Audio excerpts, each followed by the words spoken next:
પ્રભુ ઈસુ ખ્રિસ્તના નામમાં આપ સર્વને પ્રેમી સલામ પાઠવું છું. આજે આપણે હોશિયા પ્રબોધકના પુસ્તક આધારિત 9મા અધ્યાયનો અભ્યાસ કરવા જઈ રહ્યા છે અને આપણે અભ્યાસ કરી રહ્યા છે અને ડિસેમ્બરમાં પણ થોડો અભ્યાસ કર્યો અને જાન્યુઆરીમાં પણ અભ્યાસ કરી રહ્યા છે અને હવે થોડા અધ્યાયો બાકી છે. આવતા રવિવારે એટલે આ રવિવાર ગયા પછીનો રવિવાર જે છે એમાં હોશિયા પ્રબોધક આધારિત પરીક્ષા લેવામાં આવશે અને એટલે તમે તૈયારી રાખશો, મહેનત કરશો, અભ્યાસ કરશો, વાંચન કરશો એવી ખાસ વિનંતી છે. આજે આપણે 9મો અધ્યાય જોવા માંગીએ છીએ અને હોશિયા પ્રબોધક આધારિત 8 અધ્યાય આપણે શીખી ગયા અને આજે 9મો અધ્યાય પણ આપણે શીખીશું. એ થોડીક બાબતો જે આપણે જાણવી જોઈએ અને ઈશ્વર તમને બધાને પણ કૃપા આપે વધુ અભ્યાસ કરવાને માટે એવી મારી શુભેચ્છા અને પ્રાર્થના છે. આવો આપણે પ્રાર્થના કરીએ ને ઈશ્વરની સહાય માંગીએ. અમારા જીવતા ઈશ્વર, અમે તમારું વચન શીખવા માંગીએ છીએ. પવિત્ર આત્મા દેવ અમને સહાય કરો, મદદ કરો. અમારી નિર્બળતાઓને અમે તમારી આગળ મૂકીએ છીએ, અમારા પાપોની ક્ષમા માંગીએ છીએ. અમને પ્રભુ અભ્યાસનો આશીર્વાદ આપો. પ્રભુ ઈસુ ખ્રિસ્ત મારફતે માંગીએ છીએ, સાંભળોને સ્વીકાર કરો. આમેન. હોશિયા પ્રબોધકના પુસ્તકમાં 9મા અધ્યાયમાં જે બાબત છે ઇસ્રાયેલ વિષય એ આપણે જોવા માંગીએ છીએ. અને ઈશ્વર શું કહેવાય, ઇસ્રાયેલની પ્રજાને લીધે, એમના પાપોને લીધે ઈશ્વર એમનાથી નારાજ છે અને આપણે જો જોઈએ તો એની અંદર ઈશ્વર એનો કોપ પણ અહીંયા આગળ બતાવે છે. અને ઈશ્વર એ હોશિયા પ્રબોધક દ્વારા એ વાત અહીંયા આગળ જણાવે છે કે ઇસ્રાયેલ જે પ્રજા છે એમના કાપણીના સમયો એ બહુ ઉજાણીના સમયો હોય છે. અને એટલે બાઇબલ આપણને બતાવે છે લેવીયાના પુસ્તકની અંદર પણ કે કાપણીનું પર્વ એટલે બહુ આનંદનું પર્વ કે જ્યાં આગળ કાપણી થયું હોય ને લોકો જે પામ્યા હોય, જે શું કહેવાય એમણે ભેગું કર્યું હોય અથવા જે એમણે ખેતરમાં પાક્યું હોય એ આનંદભેર લાવે ને ઈશ્વરની આગળ અર્પણો કરે ને ઉજવણી કરે, આનંદ કરે, ઈશ્વરનો મહિમા પ્રગટ કરે કે ઈશ્વર તરફથી મળ્યું છે. અને એ ઇઝરાયેલી પ્રજાને માટે બહુ આનંદનું પર્વ એ હતું અને અત્યારે પણ છે. અને આપણે પણ જે ખ્રિસ્તી લોકો છીએ અને ખાસ કરીને ગ્રામ્ય મંડળીઓની અંદર એ બાબતો હતી, અત્યારે ક્યાંક એ ભૂલાઈ ગઈ છે કે જ્યારે કાપણી થાય અને ખેતરનો પાક જ્યારે તેઓ લે ત્યારે સૌથી પ્રથમે ઈશ્વરનો આભાર માને, ઈશ્વરની સ્તુતિ કરે અને ઈશ્વરનો મહિમા પ્રગટ કરતા ઈશ્વરના નામને ધન્યવાદ આપે. ચર્ચની અંદર એ અર્પણ લઈને જાય, પાળક સાહેબ છે કે મિશનરી છે એમને એ અર્પણ આપે અને એમ એ કાપણીનું પર્વ અથવા અપસ્તુતિ તરીકે એ લોકો ઉજવણી કરતા કે ઈશ્વરે એમને પૂરું પાડ્યું છે. અને બધાને એક અલગ પ્રકારનો આનંદ પણ હોય. પણ આગળ જ્યારે ઇસ્રાયેલ પ્રજાના પાપો વિશેની વાત છે અથવા ઈશ્વર એમનાથી ક્રોધે ભરાયા છે, બધી બાબતો છે, ત્યારે ઈશ્વર એમનો હર્ષનાદ વિશે એવું કહે છે કે ઇસ્રાયેલ વિદેશીઓની પેઠે હવે હર્ષનાદ કરીશ નહીં, કે વિદેશીઓ અને બીજા લોકો હર્ષનાદ કરે, આનંદ કરે, આવું તું ના કરીશ, કેમ કે તું તારા દેવની પાસેથી વંઠી ગયો છે અને દરેક ખડીમાં ત્યાં વેતન ચાહ્યું છે. અને લખવામાં ખડીઓ તથા દ્રાક્ષા કુંડો તેઓનું પોષણ કરશે નહીં ને તેને નવી દ્રાક્ષાની ખોટ પડશે. હવે ઈશ્વર જો જે આનંદનો પ્રસંગ છે એ કે તમારે આનંદ કરવાનો, કારણ કે ઈશ્વર એમના આનંદમાં એમના પાપોને લીધે એ શું કહેવાય ઘટતી કરે છે અને કહે છે કે તમારું પોષણ કરશે નહીં ને દ્રાક્ષાઓ કહે છે એની ખોટે પડશે. અને કહે છે કે ત્યાં દરેક ખડીમાં વેતન ચાહ્યું છે, કે તમે એ જે આશીર્વાદ જગ્યાઓ ત્યાં પાપની જગ્યા પણ બનાવી છે. અને ઈશ્વર એ એમના પાપો વિશે વાત કરતા એટલી હદ સુધીનું કહે છે કે તમે છે ને એ આશીર્વાદિત દેશમાં છો. કારણ કે ઈશ્વરે તો બહુ મોટો આશીર્વાદ ઇસ્રાયેલ પ્રજાને આપ્યો હતો નહીં, કે તમને હું દૂધમધથી રેલમછેલવાળા દેશમાં સ્થાપીશ. અને એ બહુ મોટો આશીર્વાદ ઈશ્વરે આપ્યો. અને આજે પણ ઇસ્રાયેલ પ્રજા વિશે આપણે વાત કરીએ તો એ ધનિક દેશ છે, આશીર્વાદિત દેશ છે.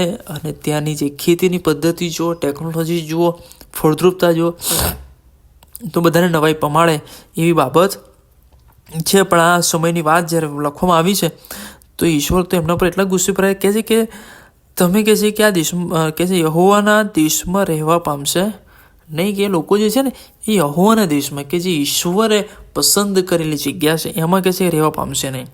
પણ એફ્રાઈમ ફરીથી મિસર જશે ને તેઓ આસુરમાં પવિત્ર અન્ન ખાશે. જો કેટલી ભયંકર બાબત કે તમને બંદીવાસમાં લઈ જવામાં આવશે અને ત્યાં આગળ તમને કહે છે ને અપવિત્ર જે વસ્તુઓ છે ને એ ખાવી પડશે.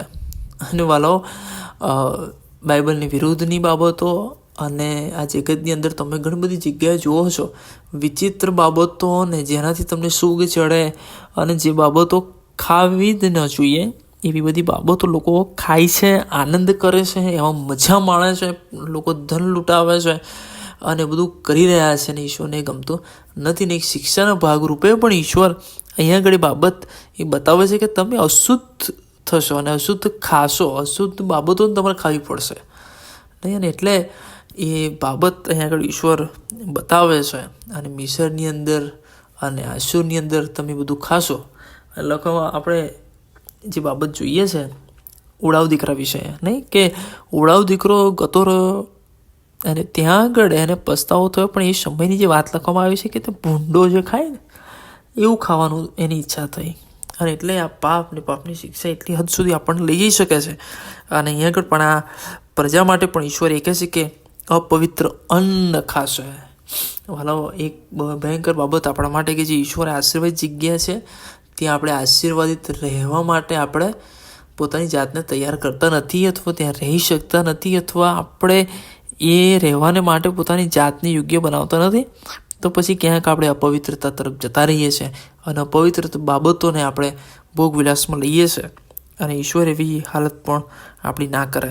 અને લખવામાં આવ્યું છે 4 કલમથી આગળ, તેઓને દ્રાક્ષરસના પીયારપણો રેડશે નહીં અને તેઓના અર્પણો તેને સંતોષકારક લાગશે નહીં અને તેઓના બલિદાનો તેમને શોક કરનારાઓના અન્ન જેવા થઈ પડશે. અને જેઓ તેઓ ખાશે તેઓ સગડા વટડી જશે, કેમ કે તેમનું અન્ન તેમની ભૂખ ભાગવાના કામમાં આવશે નહીં, યહોવાના મંદિરમાં દાખલ નહીં થાય છે. એટલે બહુ ભયંકર બાબત કે તમારે તો ઈશ્વરની હાજરીની અંદર તમારે તો કોઈ વેલ્યુ જ નહીં. અમે વેલ્યુ તો આપણે કોઈની નથી, કારણ કે આપણે ઈશ્વરની આગળ ઊભા રહી શકીએ એવી આપણી કોઈ ઓકાત નથી. અથવા આપણને ઈશ્વરે તો કૃપા આપી કે આપણે નામ ઉચ્ચારી શકીએ, પ્રાર્થના કરી શકીએ છીએ અથવા એના નામમાં આરાધના કરી શકીએ, એના મુક્તિ બોલાયેલા વચનો વાંચી શકીએ, સાંભળી શકીએ છીએ અને સમજવાના માટે પવિત્ર આત્મા મદદ કરે છે. પણ અહીંયા આગળ આ લોકોના પાપોને લીધે ઈશ્વર તો એટલી ભયંકર બાબત કહે છે. એક તો એમના અર્પણોની વાત, પિયારપણની વાત કરી, એમના અર્પણોની વાત કરે છે, એમના બલિદાનોની વાત કરે છે, એમના અન્નની વાત કરે છે અને એમના મંદિરમાં આવવા વિશે બધાની અંદર ઈશ્વર એમનો નકાર કરે છે. અથવા એના જે બાબત ઈશ્વરને ગમતી હતી, ઈશ્વરે જે નિયમ ઉઠાવે કે હવે તમે નિયમો પાળો, તો એ મન તો તમારાથી એટલી બધી નફરત થઈ ગઈ છે કે હવે એ હું સ્વીકારું નહીં. અને એટલે વાલો, એ પછી તમારા સારા કૃત્યો ઈશ્વર એ ગણકારે નહીં. ગમે તેટલા તમે ડાયા ડમરા થઈ જાઓ તો એ ઈશ્વર પસંદ કરશે નહીં. આ પ્રજા પણ કહે છે કે જો તમે એવું કરો તો પણ કહે છે, ઈશ્વર કહે છે કે એમને પસંદ નહીં કરે. લખવામાં આવ્યું છે કે તે યહોવાના મંદિરમાં દાખલ થશે નહીં. અને એટલે જે ઈશ્વરના મંદિરમાં જવાનું, વાલા તમને વારે ઘડી કે કરતા હોય છે ને ઘણી બધી લાગે સંદેશો અહીંયા જ આવીને અટકી જાય કે ચર્ચમાં આવો, ચર્ચમાં આવો, ચર્ચમાં. વાલો, એ આશીર્વાદની જગ્યા છે અને તમને એટલા માટે બોલાવવામાં આવે છે કે આપણે સાથે મળીને ઈશ્વરનો આશીર્વાદ પામીએ ને આપણે સાથે રહીએ, ભેગા રહીએ, ઈશ્વરના પ્રેમમાં રહીએ અને એક બનીને એકજૂથ થઈને ઈશ્વરનો મહિમા પ્રગટ કરીએ. અને આગળ ઈશ્વર આ લોકોને પણ કહે છે કે તેઓ ઈશ્વરના મંદિરમાં એટલે એના મંદિરમાં દાખલ થશે નહીં.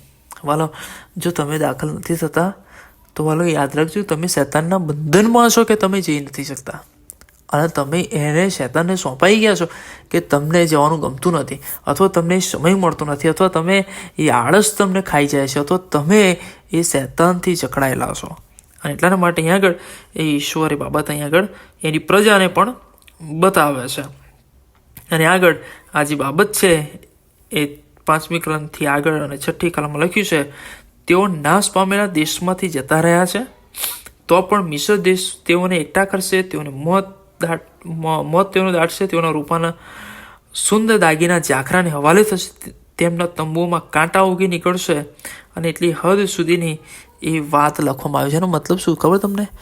તમારી દશા એવી થઈ જશે ને કે તમે પોતાના વતનમાં દટાશો નહીં અથવા જે જગ્યાને તમે ચાહો છો જ્યારે પામી અથવા જ્યાં તમે આશ્રયિત થયા ત્યાં પાછા વળી શકશો પણ નહીં. ઈશ્વર એટલી હદ સુધી તમારો તુષ્કાર કરે. અને એટલે ઈશ્વર એ શિક્ષા કરશે. એ પ્રજાને ઈશ્વર આગળ ચેતવી રહ્યો છે, બતાવી રહ્યો છે. પણ વાલા, હંમેશા છે ને આવા સમય કપરા બધા ખરાબ હોય, પણ એમાં ક્યારેક ઈશ્વર ઘણા બધા લોકો સાથે વાત કરે, લોકોનું જીવન બદલાય ને લોકો સમજે, વિચારે અને ઘણી બધી લોકોને સમજાવવાનો પણ પ્રયત્નો કરે. પણ નહીં, આ તો આ રીત છે.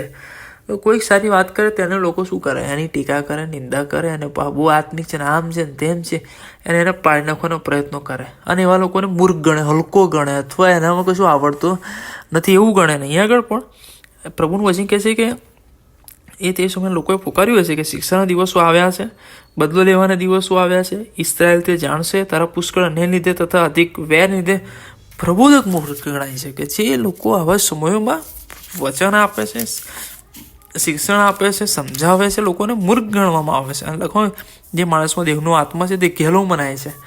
આ તો ઘેલો થઈ ગયો છે, આને તો કંઈ ખબર પડતી નથી. આ તો આવા સમયમાં આવી વાતો કરે છે. અને એટલે ઘેલો માણસ છે ને એનું લોકો સાંભળવા પસંદ કરે નહીં, અથવા એના સાથે યોગ્ય વર્તન કરે, અથવા એનું બોલેલા શબ્દો પર ધ્યાન ના આપે. અને અહીં આગળ એ જ પરિસ્થિતિ આ એફ્રાઈમ એટલે ઇસ્રાયેલ પ્રજાની પણ છે. કે એફ્રાઈમ અમારા દેવની પાસે એ ચોકીદાર હતો, પ્રબોધકના સર્વ માર્ગોમાં પારધીની ઝાડ છે, તેના દેવના મંદિરમાં વેર છે. અને ઈશ્વર એ આ પ્રજાના એ ભૂતકાળના પાપોને પણ યાદ કરે છે. કે આ પ્રજાના પાપો જે વ્યભિચારનું પાપ છે, અને વ્યભિચાર ને નાચગાન ને મૂર્તિ પૂજા અને એ જે પાપો છે જે ભૂતકાળમાં કરેલા, અહીં ઈશ્વર એમને યાદ દેવડાવે છે કે કેવી શિક્ષા અને કેવી બાબતો એ થઈ હતી. અને ગિબિયાની અંદર 10મી કલમમાં બાલ પેયોરની વાત છે, અને 15મા અધ્યાયમાં ગિલગાલની અંદર જે પાપો આ પ્રજાએ કર્યા એ ઈશ્વર એમને યાદ દેવડાવે છે. કે પુરુષની સાથે, સ્ત્રીની સાથે. અને આ તો આપણે અત્યારે બધું વાંચીએ છીએ ન્યૂઝપેપરમાં ને વિડીયોઝ ને બધી જગ્યાએ સમાચારોમાં આપણે જોઈએ છીએ કે હવે આ બધી બાબતોને માન્યતા આપવામાં આવી છે, આવા લગ્ન સંબંધોને માન્યતા આપવામાં આવી છે, બધી બાબતો. પણ આ તો તે સમયની વાત છે કે તે સમયમાં પણ આ જ પ્રકારના ભયંકર પાપો એ થતા હતા. અને ઈશ્વરનું વચન કહે છે કે લોકો પ્રજા એ અતિભ્રષ્ટ થઈ ગયા છે, અને એમનું દુરાચરણનું સ્મરણ કરીને ઈશ્વર કહે છે કે તેઓને પાપની શિક્ષા કરશે.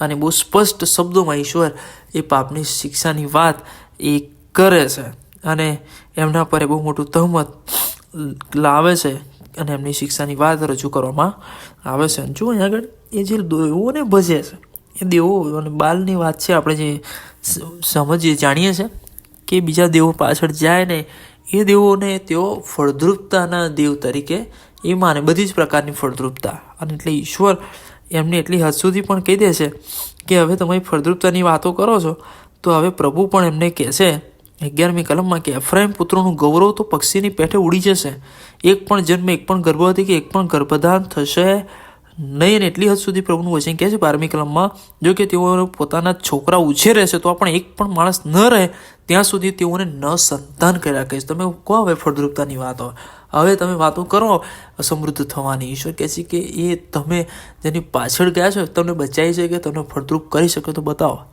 અને વાલો ઈશ્વર એમના જે વૃદ્ધિ પામવાની એ બાબત એ ત્યાં આગળ અટકાવી દેવાની વાત કરે છે. અને ઈશ્વર એમને કહે છે કે એવા લોકોને અફસોસ. અને આગળ આપણે જો જોઈએ છીએ એ 15મી કલમથી આગળ, તેમની સઘળી દુષ્ટતા ગિલગાલમાં છે, કેમ કે ત્યાં મને તેમના પર દ્વેષ આવ્યો. તેઓના કૃત્યોથી દુષ્ટતાને લીધે હું તેઓને મારા ઘરમાંથી હાંકી કાઢીશ. હવે પછી હું તેઓ પર પ્રીતિ રાખીશ નહીં, તેમના સર્વ સદારો ફીતું રહીશ. એટલે બધાની વાત છે, આગેવાનોની પણ વાત છે લખવામાં આવી છે, અને બધા પ્રજાની પણ વાત કરી છે. અને ઈશ્વર એવું કહે ને કે એ જતા રહેશે તો કોઈ જીતે નહીં, આપણે પ્રભુ કે હાંકી કાઢીશ. ને ઘણી વખત આપણે કોઈકની પાસે ધક્કો મારી કાઢી મૂકીએ, પરાણે કાઢી મૂકીએ, એવી વાત છે. કારણથી ઈશ્વર હવે જોવા માગતા નથી.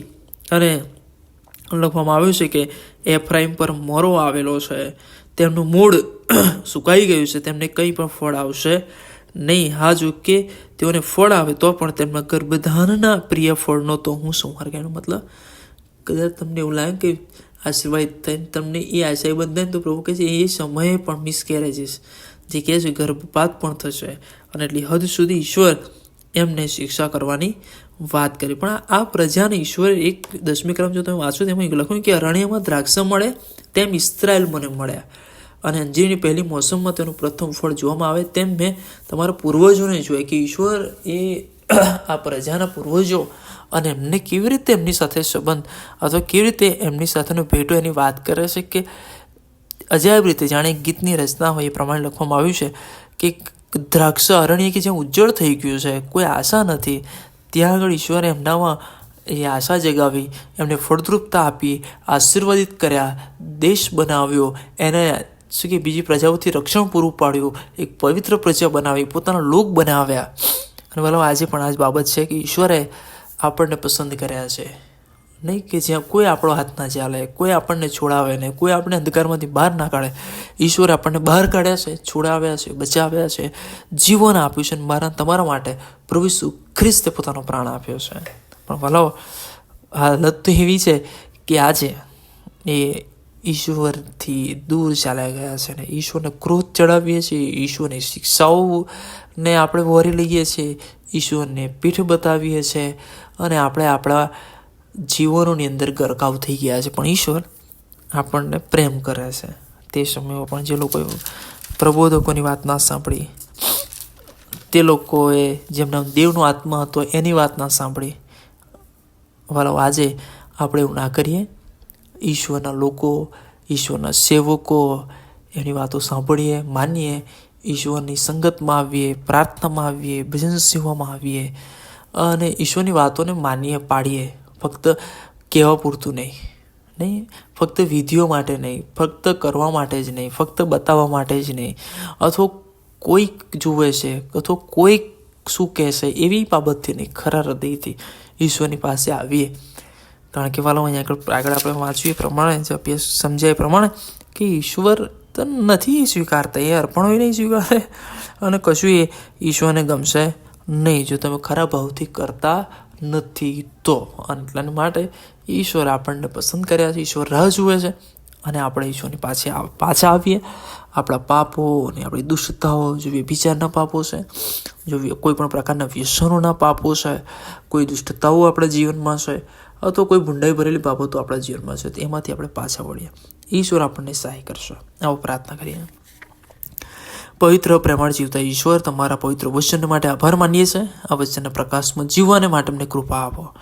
પ્રભુ, આ પ્રજાઓ દ્વારા તમે શીખવા માગો છો કે અમે પ્રભુ આવી પ્રજા ના બનીએ, પણ પ્રભુ અમે બદલાઈએ, બદલાણ પામીએ, અમે શુદ્ધ થઈએ, શુદ્ધ જીવન જીવીએ, તમારી આજ્ઞાઓ પાડીએ, તમારી પાછળ ચાલીએ. મૂર્તિ પૂજા છે, વ્યભિચાર છે, સાથે જે દુષ્ટતાઓ છે એને અમે ત્યજીએ અને તમારી પાછળ આવીએ. પ્રભુ, આ જગતની અંદર પ્રભુ અમે તમને શોધીએ એવું તમે થવા દો.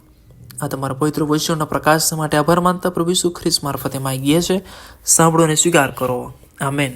હવે આપણા તારનાર પ્રભુ ઈસુ ખ્રિસ્તની કૃપા, દેવ આપનો પ્રેમ, પ્રભુ પવિત્ર આત્મા દિવ્ય અને મીઠી સંગત, તેનો આશીર્વાદ આપણી સાથે, તેના સર્વ લોકોની સાથે હમણાં તે સદા સર્વકાળ સુધી રહો. આમેન.